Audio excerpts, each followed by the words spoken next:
Ben, at home this week against LA Galaxy, 2006 championship celebration night, but also coming off 3 shutout victories. Just the vibes of the team and how the team's prepared this week.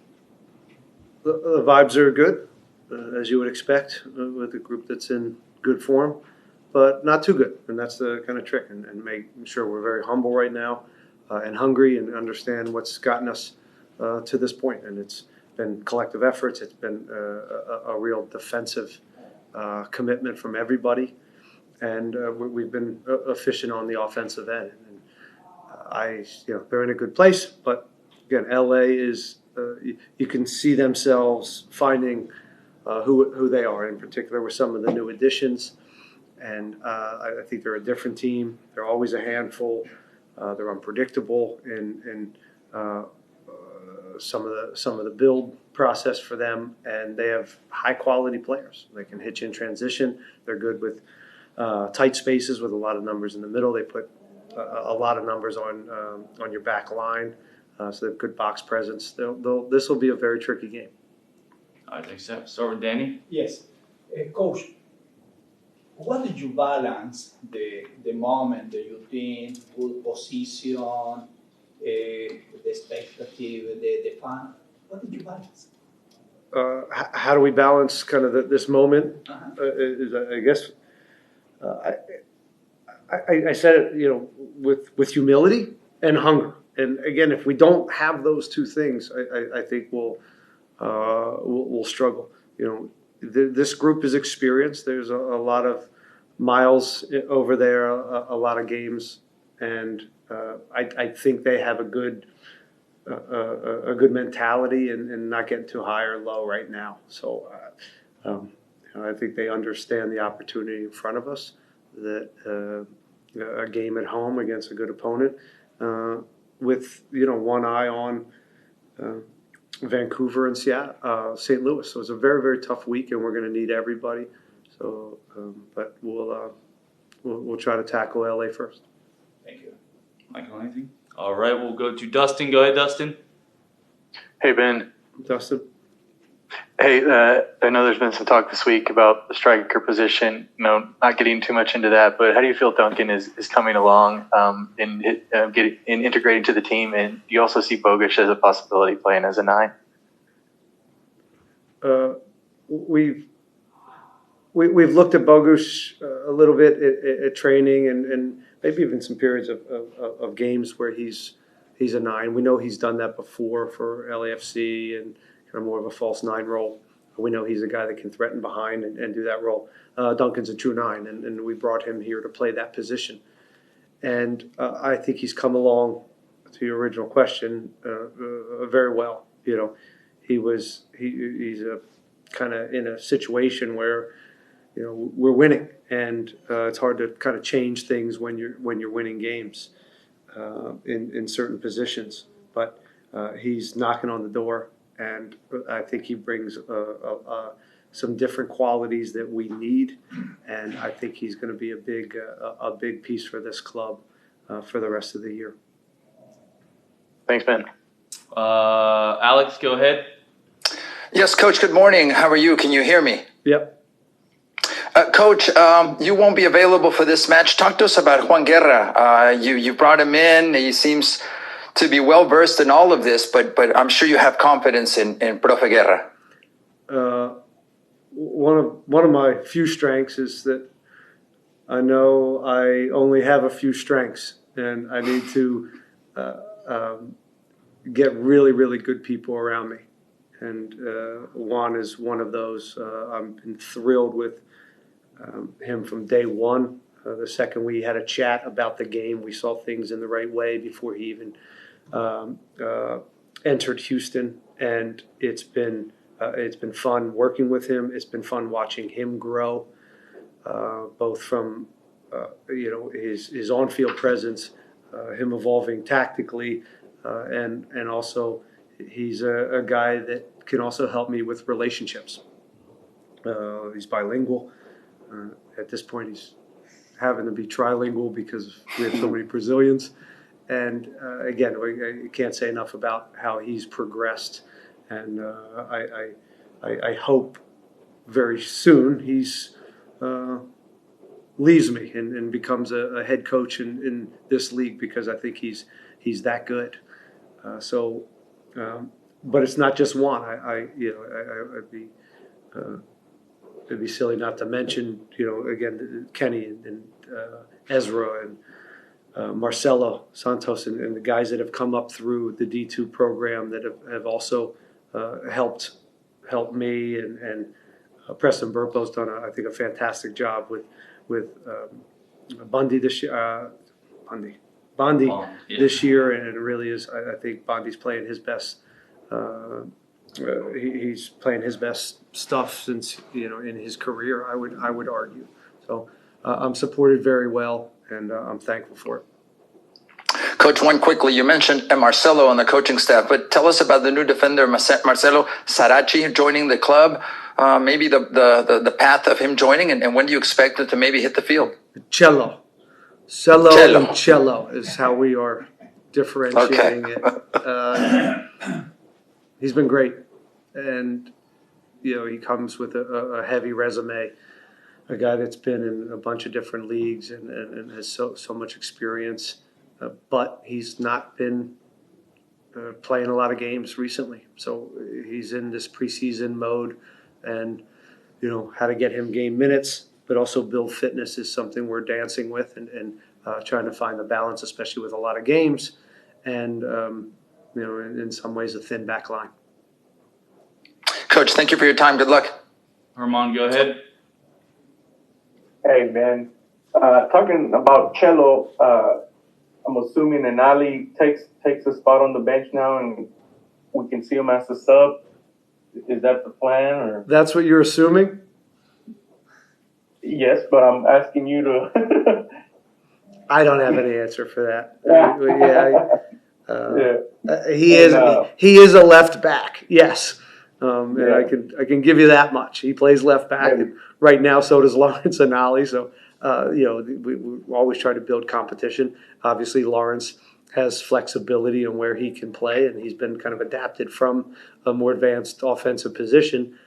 So they'll compete, and it's nice. Again, look at the schedule right now and going forward. There's a lot of midweek games, and we're going to need to be as deep as possible. And with the outside back position, not as deep as we've necessarily wanted. The timing is right to have some extra depth there.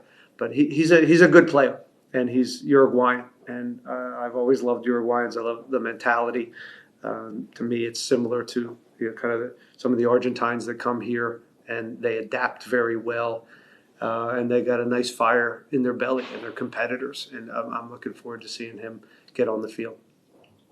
And speaking about Mr. Guerra, talk about that growth in this past year, because he had this opportunity versus Portland last year to step in, and now he gets it again. What specifically have you seen where he's grown and makes you confident in saying that he's ready to take the next step in his career? Well, keep in mind, Juan has been a head coach. He's been in charge, and I like having head coaches around me. I don't have an ego with that, and I think that gives them an understanding of what sometimes the head coach is going through, and they also aren't afraid to take responsibility. And I give a lot of responsibility to all the assistant coaches to be a big part of the operation. So I think he's grown in every area: man management, clarity on our game model and how we teach it. I think just his overall presence in confidence to lead. So there's not an area that he hasn't grown since he's been here, and I'm looking forward to seeing the game. Of course, we do a lot of work all week together.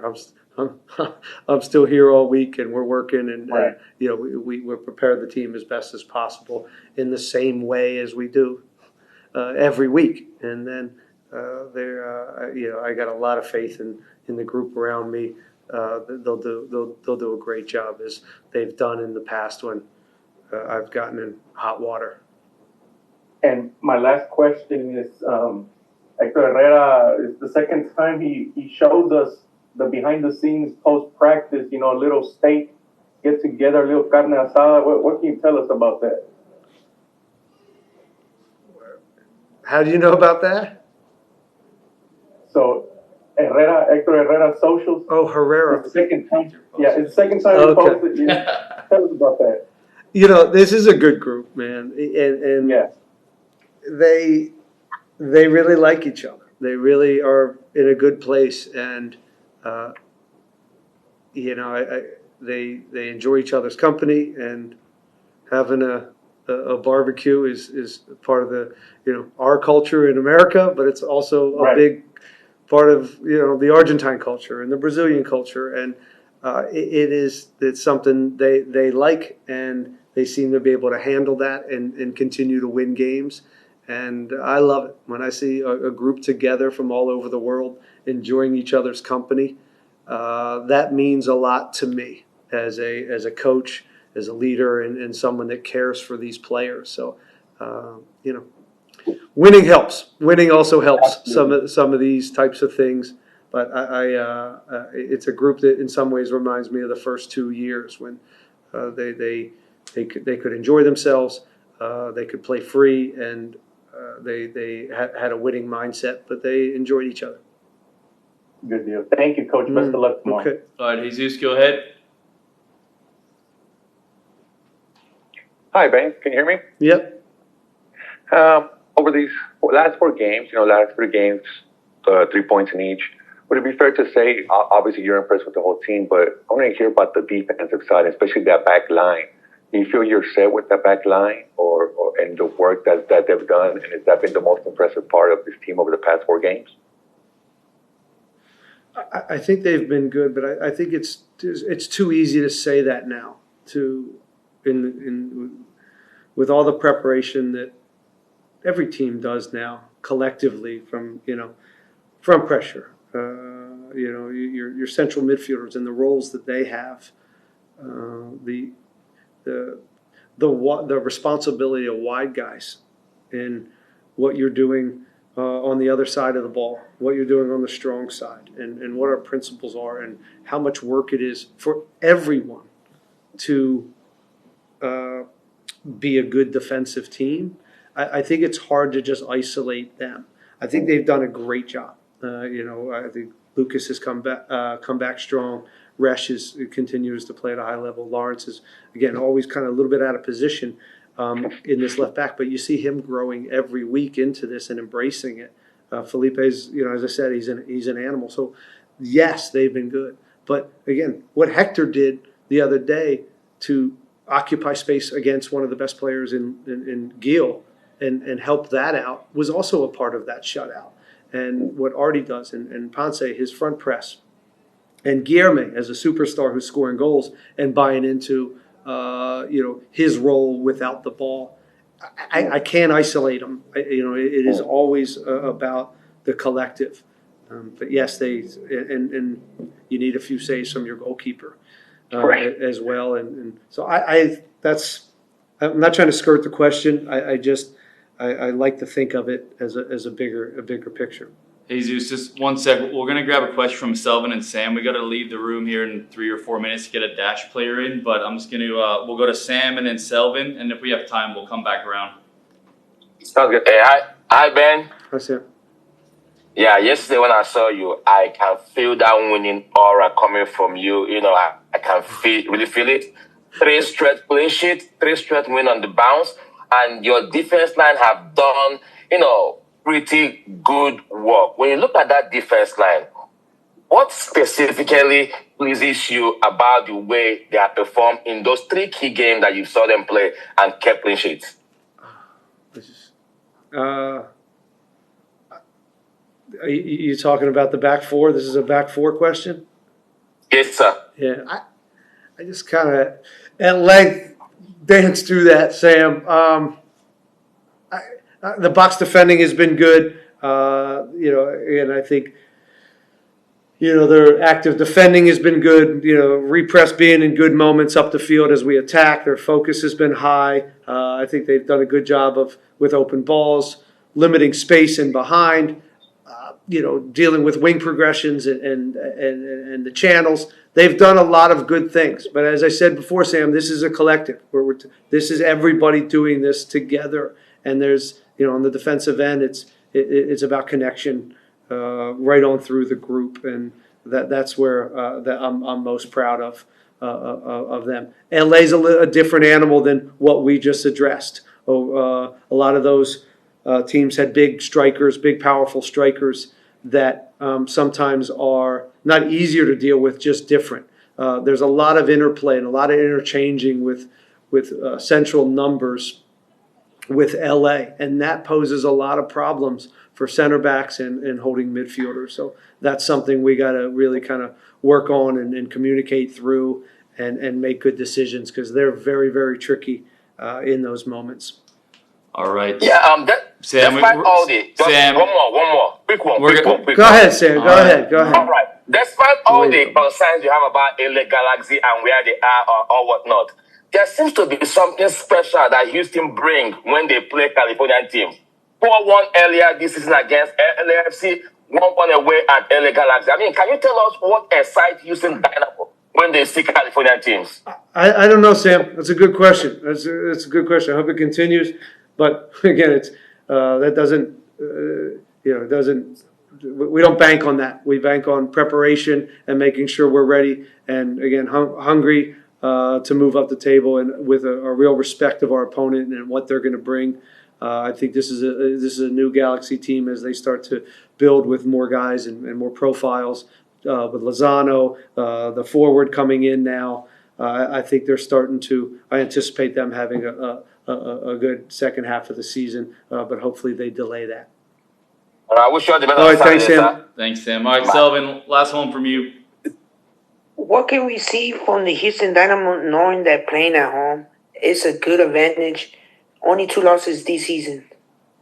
Well, we talked this offseason really about a lot about home field and taking care of that, and that puts us in a good position to be in the postseason, as every team is shooting to protect their home field and get as many points there as possible. At times we have that heat advantage that we think is helps us with those points. And last year we just didn't do a good enough job at home, and it cost us. So that was a renewed dedication here with the group and making sure we have the right experience. And the fans have been helping out. They've been coming out. We can feel the energy and looking forward to getting back home. All right. Thank you. Thanks, everyone. We'll have a dash player in here shortly with Edgar.